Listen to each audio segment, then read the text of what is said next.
Hi, Taylor T. Carlson here, and as you can tell from my shirt and probably from my past videos, Sailor Moon is one of my favorite anime and manga series, and it's been great to finally get releases of the manga in America that are complete and uncut, and actually we haven't heard the end of this story yet.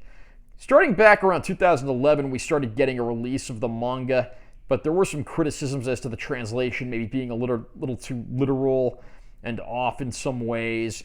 And then more recently we got what was called the Eternal Edition, which were actually releases that had much larger page printing and an improved translation. Now we're getting what's called the Naoko Takeuchi collection of the manga. I specifically got the version they were selling at Barnes & Noble because it has a exclusive poster.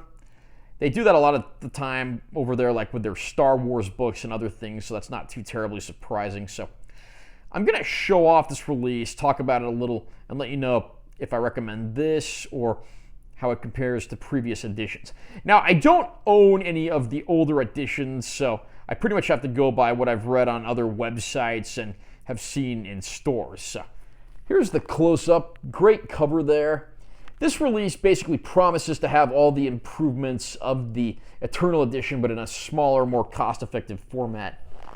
Here's our spine. Got the legalese and the barcode down there. And this is a manga-style book, so it does read from right to left. So if you notice, it's like the opposite of a typical American book and how it reads. So I'm going to show off a few pages and just kind of let you know what's in here. First of all, we got this really nice group color illustration in the front cover. Though I don't really think this is appropriate for this release because it has a lot of characters that don't show up until like the third major saga of the series. So that is a little weird there. Yeah, I got a title page right there. List of contents. These stories, these chapters were originally serialized in a magazine in Japan, so you had like one chapter a piece released as part of a bigger magazine. So this combines the first 7 chapters, which is pretty much what's been done with these releases. And here's just a few sample pages so you can kind of see how things look in here. I'm not going to get into like the story of Sailor Moon. I assume if you're watching this video, you're probably already somewhat familiar. I mean, it's one of the most popular animes that was ever made. It certainly became a cult favorite in the mid-90s and continued to catch on over time. I wouldn't say this is the most popular anime in America, but it's probably pretty high up the list because you have a lot of humor, a lot of action, drama. It's a nice mix of all elements, and I'm really happy to see that it really has been getting its just dues in recent years with all of the recent true to the original reissues.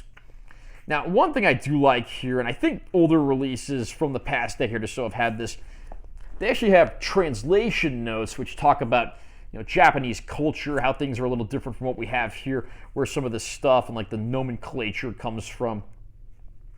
And considering Japanese, their language and their culture is a lot different from ours, this is actually really nice to have, and I appreciate that they threw this in here. And there's actually several of those excerpts. It takes up several pages, so I like the effort that they went to here. And then, like I said, I bought the Barnes & Noble version, so it has an exclusive poster that's in the back. I'm not going to rip this out. I'm going to leave it in there, but I'll just unfold it and you can kind of see how that looks. Just got Usagi there and several different poses.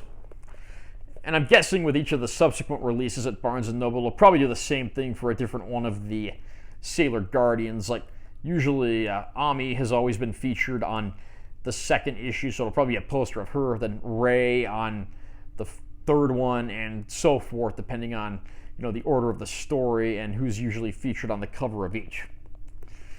Now again, there have been several releases of the Sailor Moon manga, particularly in the last decade, because it never really got a full, complete release back in the 90s in the United States.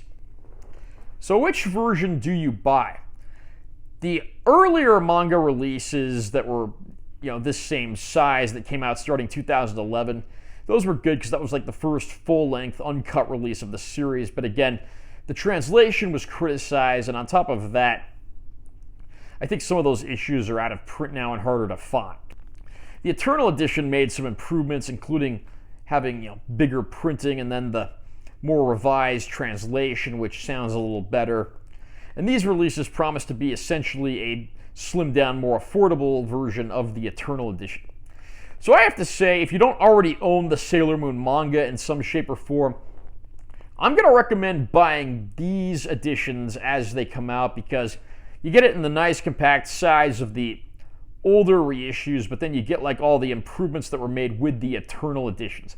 I don't own the Eternal Edition, so I can't say specifically if there's anything from those that's missing in here, but I'm very satisfied with this release, and I think fans of Sailor Moon will be as well. Are you a fan of the Sailor Moon franchise? What do you think is the best release of the manga so far? Are you going to be picking up these Naoko Takeuchi editions? Comment down below and let me know what you think. Also, remember to subscribe to my channel for more content, because I'm always posting new videos. And make sure you give this one a like if you found it helpful. I'm Taylor T. Carlson. See you next time.